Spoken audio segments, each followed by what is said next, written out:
Heilagt orð úr Davíðs sálmi 9:10. Drottinn, þú hefur verið oss athvarf frá kyni til kyns. Áður en fjöllin fæddust og jörðin og heimurinn urðu til, frá eilífð til eilífðar ert þú, ó Guð. Þú lætur manninn hverfa aftur til duftsins og segir, hverfið aftur þér mannanna börn, því að 1000 ár eru í þínum augum sem dagurinn í gær þegar hann er liðinn, já eins og nætur vaka. Kenn oss að telja daga vora að vér megum öðlast viturt hjarta. Amen.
Kærleikurinn er langlyndur, hann er góðviljaður. Kærleikurinn öfundar ekki. Kærleikurinn er ekki raupsamur, hreykir sér ekki upp. Hann hegðar sér ekki ósæmilega, leitar ekki síns eigin. Hann breiðir yfir allt, trúir öllu, umber allt. Kærleikurinn fellur aldrei úr gildi. Og nú varir trú, von og kærleikur þetta þrennt. En þeirra er kærleikurinn mestur. Þannig segir Páll postuli í fyrra Korintubréfi. Amen.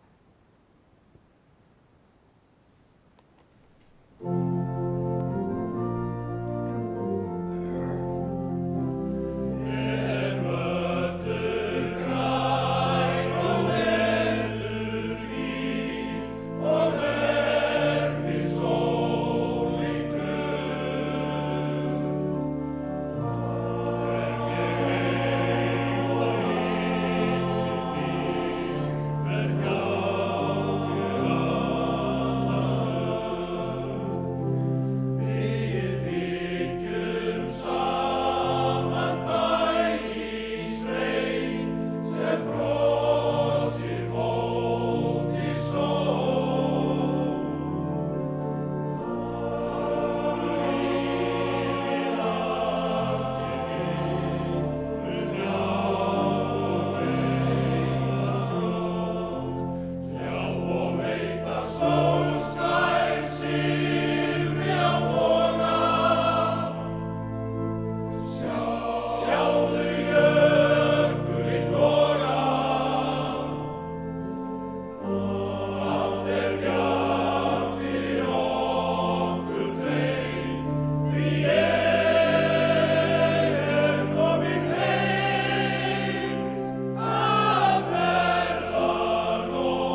heilagt Guðspjall sem hljóðar svo í Jesú nafni.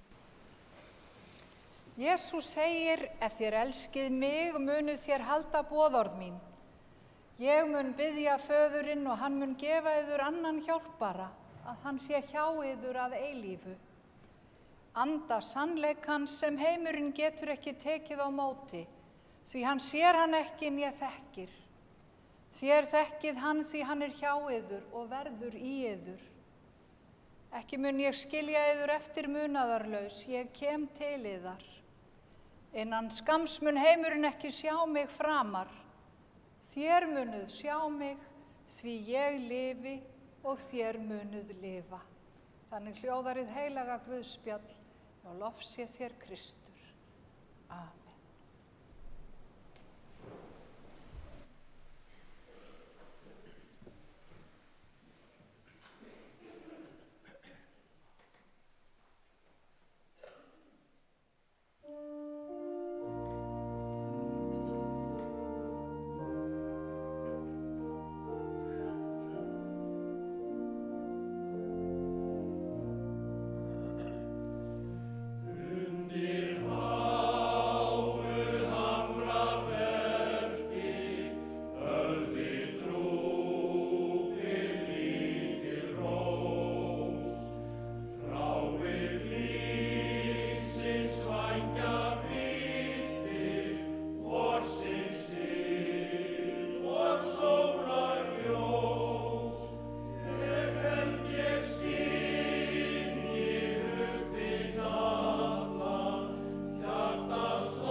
Náð sé með ykkur og friður frá Guði Föður og Drottni Jesú Kristi. Amen. Já, við erum saman komin hér í dag til þess að kveðja hana Ingu Guðmundsdóttur. Síðasta aldarfjórðunginn hafði hún búið hér í Borgarfirðinum og þið hér sum af hennar nýjustu heimaslóðum og ættingjar og vinir annars staðar frá sum langt að komin. Og á einhverjum stöðum á Vestfjörðum situr nú fólk og fylgist með strauminu og það er fallegt að hugsa til þess að vinirnir á Þingeyri og systkinin á Ísafirði og kannski víðar eru saman til að vera með okkur hér í anda og minnast Ingu. Já, hún Inga Guðmundsdóttir fæddist á Brjánslæk á Barðaströnd þann 13. júlí árið 1949. Hún var dóttir hjónanna Kristínar Theodóru Guðmundsdóttur og Guðmundar Jóhanns Einarssonar. Inga var næst yngst í stórum hópi systkina. Guðmundur eignaðist fyrri hópinn sinn með fyrir konunni Ragnhildi Svanfríði og síðan voru systkinin börn Kristínu Theodóru. Þau eru nú flest látin: Jón, Jarþrúður, Svanhildur, Einar, Guðlaug, Ragnar, Ragnhildur, Inga nú og Guðmundur, yngsti bróðirinn, en Hrafn og Hildigunnur lifa systkini sín. Og Krummi og Gauja, konan hans á Ísafirði, biðja fyrir kærleikskveðjur. Hún kallaði hann gjarnan brósa sinn og einnig koma hlýjar og góðar kveðjur frá Hildigunni og hennar manni Hreini sem eru á Þingeyri að vetrinum til. Ég hef fengið í hendur gott handrit frá henni Sigrúnu, frænkannar Ingu, og fylgi því að mestu leyti, þannig að frásögnin frá fyrstu hendi frá honum Kela og sem að Sigrún skrifaði niður með honum. Við skulum byrja á Brjánslæk, bensku heimilinu. Þar var ætíð vart manninn, bæði heimilisfólk og svo auðvitað gestir og gangandi. Mikil gestristni þar, ávallt nóg að bíta og brenna af þjóðlegum og góðum mat. Allar afurðir gjörnýttar, hvort sem skepnan kom úr sjó eða af landi. Þar lærði Inga til matverka sem hún bjó að alla ævi, henni leið vel í sveitinni sinni. Það varu bara kýrnar sem hún þoldi illa, því ein þeirra hafði haft hana undir eitt sinn við mjaltirnar. Hún steig hana á eyrað á henni svo verulega sá á. Inga sagði að lengi á eftir hefði tilfinningin verið eins og eyrað blakti til í golunni og lái henni hver sem vill að hafa verið heldur í nöp við kýr. Árið 1959, þá var Inga 10 ára, urðu miklar samgöngubætur á Vestfjörðum. Vegurinn yfir Dynjandisheiði var opnaður, en þessi samgöngubót hér nefnd því að fæstar slíkar hafa fyrr eða síðar haft jafnmikil áhrif á nokkur heimili eins og þessar höfðu á bæina Auðkúlu í Arnarfirði og Brjánslæk á Barðaströnd. Þegar vegurinn opnaði var starfandi bensínstöð á Brjánslæk. Þar komu bíleigendur við á lengri leiðum til að fylla á tankinn og einn þeirra sem kom þangað á opnunar ári heiðarinnar. Hann var farþegi í bíl, hann var bara 13 ára. Það var strákpjakkur frá Auðkúlu. Hann var sendur inn í bæ á Brjánslæk til að biðja afgreiðslu með bensínið og sér hvar verið að greiða ár stúlku nokkurar inn í borðkrokknum. Hún var þá sem sagt og hét Inga. Þarna sáust þau fyrst, Inga og Keli, og þetta man hann mjög vel. Og þau þá auðvitað alveg ómeðvituð það hvernig framtíðin myndi innan fárra ára vefja þau saman ókomna tíð. Það leið ekki á löngu, nokkur ár, þangað til leiðir Ingu og Kela lágu saman að nýju, en þá voru þau komin á dansibalaldurinn. Það var hægt að nýta sér skemmtanahaldið bæði norður og suðvestfjörðum þegar að heiðin hafði verið opnuð, Dynjandisheiðin. Og þeir bræðurnir frá Auðkúlu nýttu sér það. Sóttu dansleiki yfir í Birkimel á Barðaströnd sem var á þeim tíma helsti dansstaður fjarðanna. Þar spiluðu allar frægustu hljómsveitir þess tíma, sumrin löng. Þetta sérstaka sumar 1968, þá var það hljómsveitin BG og Ingibjörg og við sem erum yfir 50 munum eftir henni. Þeir spiluðu einu sinni sem oftar á dansleik í Birkimel og þá var sveitapilturinn Þorkell Þórðarsson frá Auðkúlu.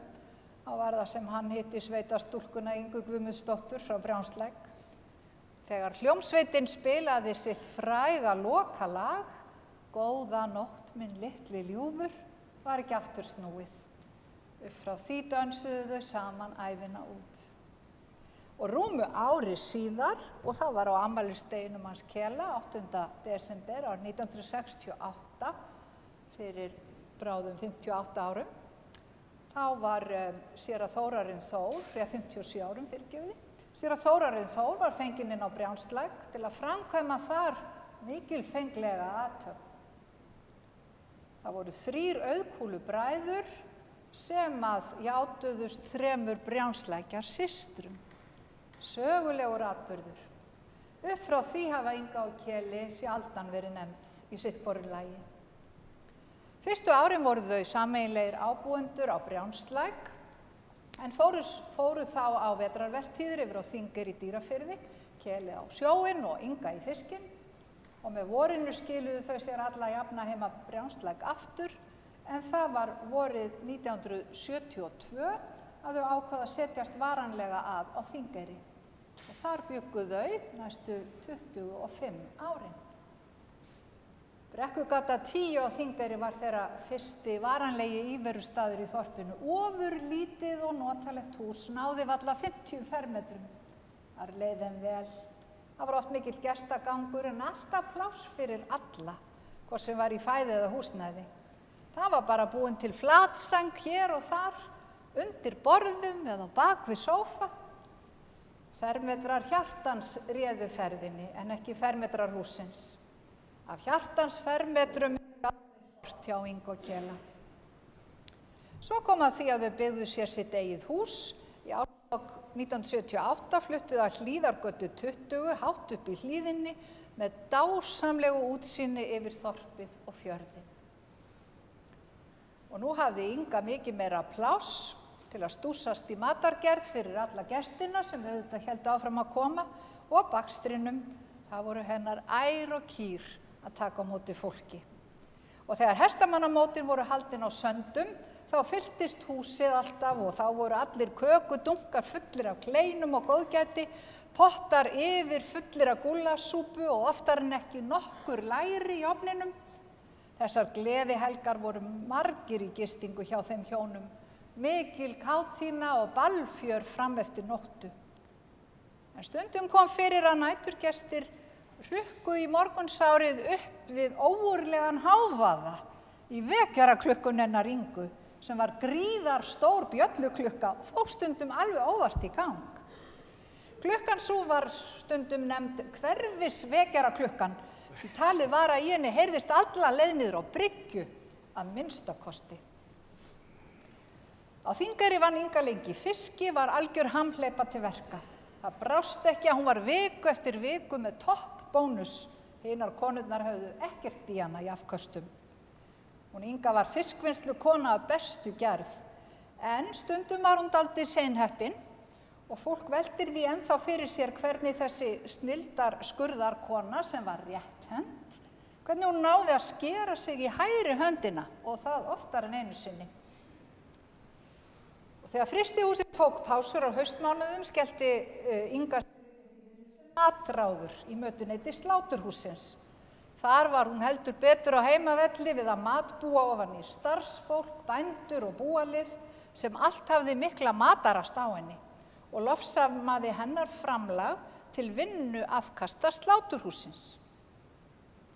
Já, þau undu sér vel Inga og Keli á Þingeyri. Þar eignuðust þau marga trausta og góða vini til lífstíðar, bæði í þorpinu og sveitunum í kring, sterk vinabönd sem enn halda. Á Þingeyrar-árunum tóku hjónin undir sinn verndarvæng unga stúlku, Kristbjörgu Þóreyju Ingólfsdóttur.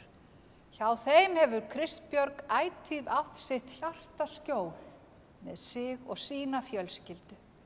Og í seinni tíð hefur hún verið búsett við hliðina á Ingu og Kela á Hvanneyri með ömmubörnin og afa þeirra, Þórköllu Ingu, Kristján Bjarna, Ingólf Árna og Hermann Heiðar og svo langömmu börnin 2. Gott að hafa fólkið sitt í grennd við sig. En þá erum við komin til Hvanneyrar. Því þegar atvinnuástand breyttist til verri vegar á Þingeyri var ljóst að Inga og Keli þyrftu að gera breytingar á sínum högum. Inga var ekkert ofurkát með það að þurfa að fara úr öryggisnetinu sínu fyrir vestan, en vissi að þetta var það rétta í stöðunni. Árið 1997 þá fluttu þau suður á Hvanneyri. Þangað hafði flutt stuttu áður frænka hennar Ingu Theodóra frá Brjánslæk og hafði störf hjá bændaskólanum. Hún gat útvegað bæði Ingu og Kela vinnu við skólann svo afráðið var að láta slag standa. Keli gerðist sérlegur ríkisféhirðir og Inga vann í mötuneytinu við bændaskólann á meðan heilsan lifði. Á Hvanneyri hófu þau búskap sinn í himnaríki, hvorki meira né minna. Íbúðin í gamla skólastjórahúsinu bar það nafn þar sem þau bjuggu fyrst, mikið búið að brosa því. Nú upphófst nýtt æviskeið hjá þeim hjónum og það gekk svo vel að fljótlega festu þau kaup á notalegu húsi að Ásvegi 5 sem ber nafnið Garður, flutt úr himnaríki í Garð. Í Garði hafa þau Inga og Keli átt indælis lífskeið, oft með fólkið sitt í kringum sig líkt og á Þingeyri, hentugt að renna við hjá þeim bæði á leið vestur eða suður. Órjúfanleg tenging við Brjánslækjar fjölskylduna hefur skilað sér í óteljandi óhreinum matardiskum, uppáhellingum og kleinupokum, frænkum og frændum á öllum aldri til ómældrar ánægju. Inga gladdist ævinlega þegar hún frétti að fjölga þyrfti diskum við matarborðið. Theodóra hefur til dæmis verið kostgangari hjá þeim í hádeginu flesta vinnudaga síðustu áratuga, setið í spjalli yfir góðgerðum frúarinnar og Kela og drengirnir hennar notið góðs af. Og það síðasta sem Inga spurði Kela sinn að var hvort hann væri ekki örugglega en að gefa Teddu að borða. Nú fylgjumst við öll með því. Já, ættingjar og vinir hafa sem sagt í gegnum tíðina nýtt sér það óspart hvað Ingu fannst gaman að elda og baka. Henni fannst skemmtilegast að stúsast í þjóðlegum og hefðbundnum mat þegar kom að matargerð. Frystikisturnar báru þess merki að aldrei skyldi skorta fæðu. Það þyrfti til öryggis að bæta í matarforðan. Siginn, fiskur og selspik var í algjöru uppáhaldi og hún naut þess að deila slíkum góðgerðum með fólki sem kunna metan og gaf frá sér þessi ánægju hljóð sem að sum ykkar þekkja að Inga átti til að láta í sér heyra yfir slíkum kræsingum. Hún hafði yndi af sláturgerð og kjötvinnslu almennt, naut sín vel meðan heilsan lifði í þannig stússi með Höddu og Jóa heima á Brjánslæk. Svo var hún líka listabakari, kleinurnar hennar, einstaklega góðar og sörurnar sem hún lengi vel bakaði í miklu magni og gaf með góðu hjarta, alveg ómissandi á jólunum hjá mörgum fjölskyldum. Já, það var sko bakað og bakað fyrir jólin Kela og fleirum til mikillar ánægju, þó segja mætti hún hefði geta verið gjafmildari á afskurðin af lagtertunni fyrir mann sinn sem beið þolinn móður á kantinum.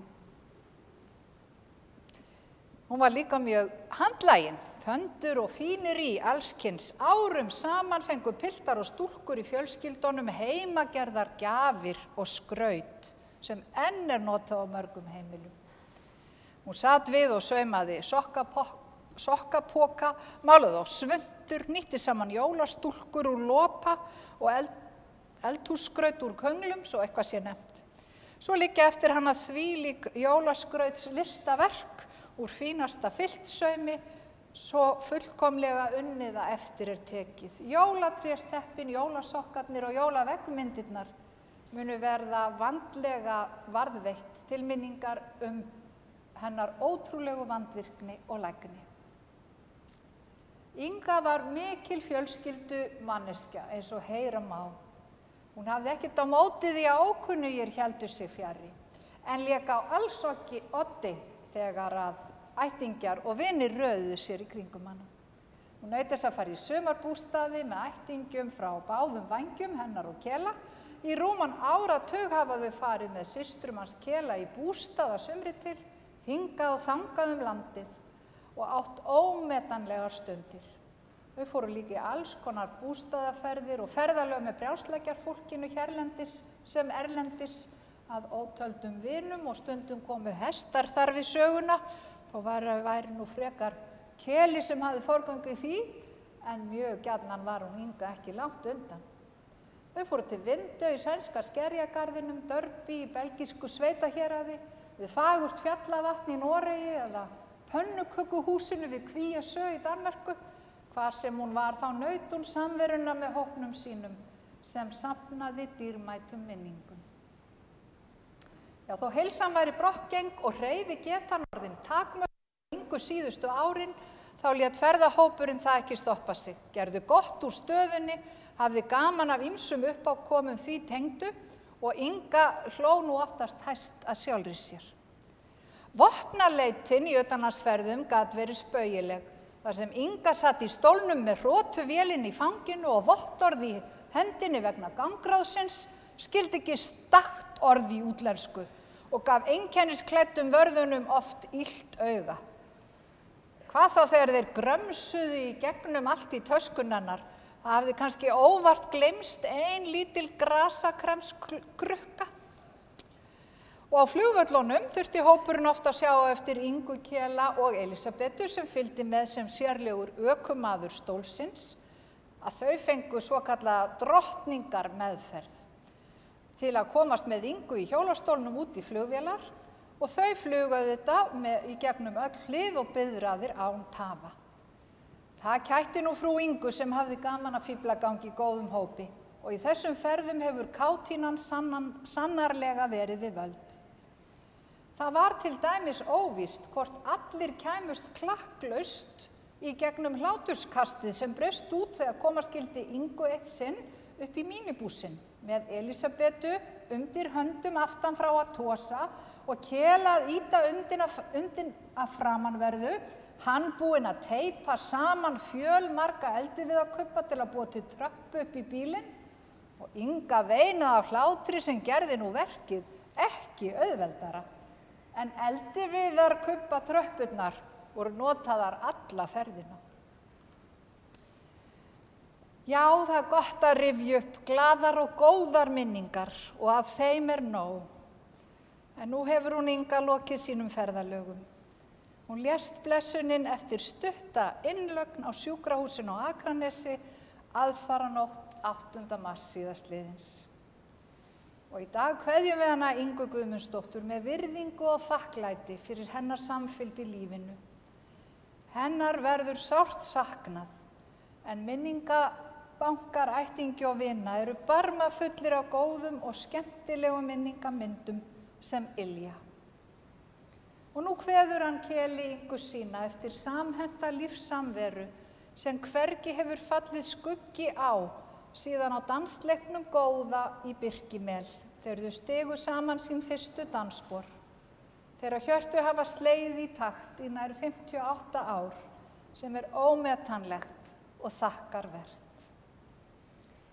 Og þar sem hugur Ingu leitaði alltaf vestur, þar leið henni best, þá mun hún að lokum hvíla þar, í kirkjugarðinum á Brjánslæk, við hlið Rögnu systur sinnar, við fótskör foreldra sinna, með útsýni yfir sinn fagra breiða fjörð. Við höfum fengið hér kveðjur, auk þeirra sem þegar hafa verið nefnd. Það er frá Magga og Lóli, Magnús og Guðlaugu, sem eru fyrir norðan, vinir hennar héðan úr Borgarfirðinum. Þau biðja fyrir kveðjur og þakkir, fyrir góða og hlýja vináttu við þau Ingu og Kela. Og góðu vinirnir á Þingeyri sem ekki áttu heiman gengt, biðja fyrir kærleikskveðjur og þakklæti og það var hún Ólafía sem hringdi ásamt Kristjáni manni hennar og svo hann Sigurjón Hákon og Jónína Hrönn, konan hans. Já, við kveðjum hér í þakklæti og minnumst með gleði hennar Ingu Guðmundsdóttur. Blessuð sé minning þín, Inga.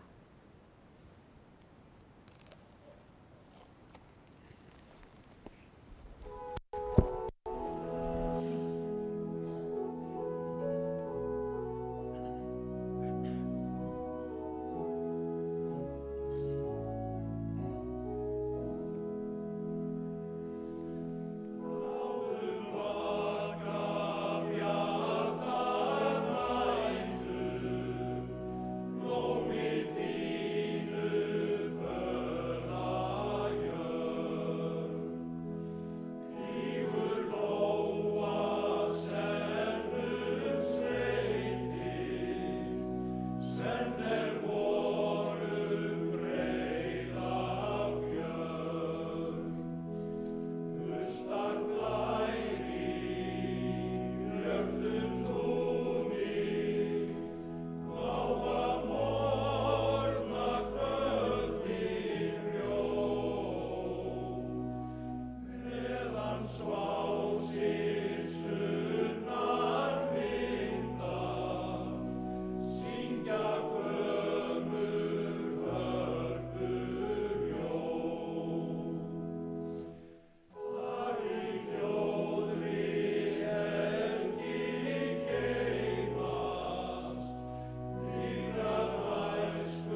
Faðir í himnaríki, Guð sonur og lausnari heimsins, miskunna þú oss. Drottinn Guð heilagi andi, miskunna þú oss. Nú lætur þú drottinn þjón þinn í friði fara, eins og þú hefur heitið mér. Því að augu mín hafa séð hjálpræði þitt, sem þú hefur fyrirbúið í augsýn allra líða. Biðjum. Við þökkum þér, himneski Faðir, að við megum koma fram fyrir þig. Bæði á stundum gleði og hamingju, en líka leita til þín þegar sorgin þjakar. Við biðjum þig að heyra bænir okkar, þegar við biðjum blessun til handa henni Ingu Guðmundsdóttur, systur okkar, sem við berum þér. Í trú á þig höfum við stigið yfir frá dauðanum til lífsins. Styrk þau sem hér kveðja og veit þeim leiðsögn á komandi tíma, uns við söfnumst öll frammi fyrir þér. Heyr þær bænir í Jesú nafni. Amen. Og allar bænir okkar, allt það sem leitar á hug okkar og í hjartanu býr, megum við fela í þeirri bæn sem Drottinn Jesús kenndi, og við biðjum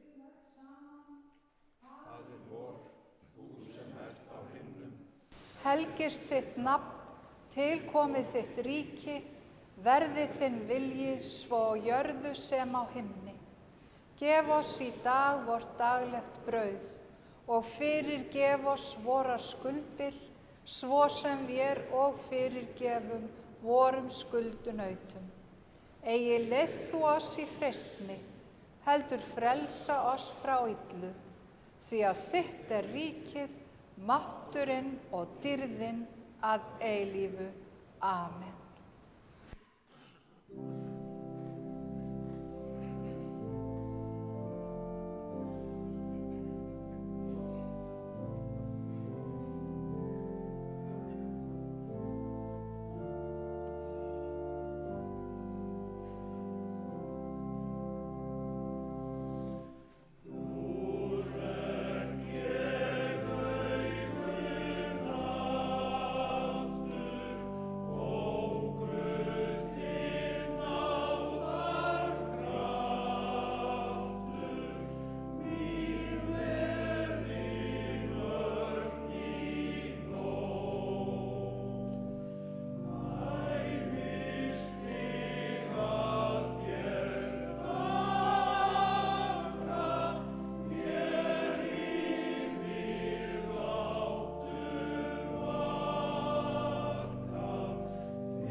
Lofaður sé Guð og Faðir drottins vors Jesú Krist, sem eftir mikilli miskunn sinni hefur endurfætt oss til lifandi vonar fyrir upprissu Jesú Krists frá dauðum. Jesú segir, ég er upprissan og lífið, sá sem trúir á mig mun lifa þótt hann dey. Upprís ódauðlegt. Sá þeir í veikleika en upprís í styrkleika.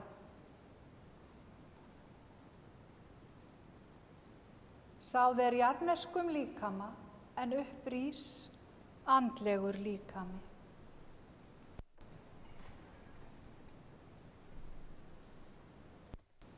Veit henni drottin þína eilífu hvíld og lát þitt eilífa ljós lýsa henni. Hún hvíli í þínum friði. Amen. Hér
Kistan hennar Ingu verður borin hér fram í anddyri þar sem við getum öll syngt yfir á leið okkar út og ástvinir bjóð okkur öllum að koma í félagsheimilið Brún og þiggja þar veitingar. Já, Drottinn blessi þig og varðveiti þig. Drottinn láti sína ásjónu lýsa yfir þig og sé þér náðugur. Drottinn upplyftir sínu augliti yfir þig og gefi þér frið. Í nafni Guðs, Föður og Sonar og heilags anda. Amen. Guði séu þakkir sem gefur oss sigurinn fyrir Drottinn vorn Jesú Krist. Amen.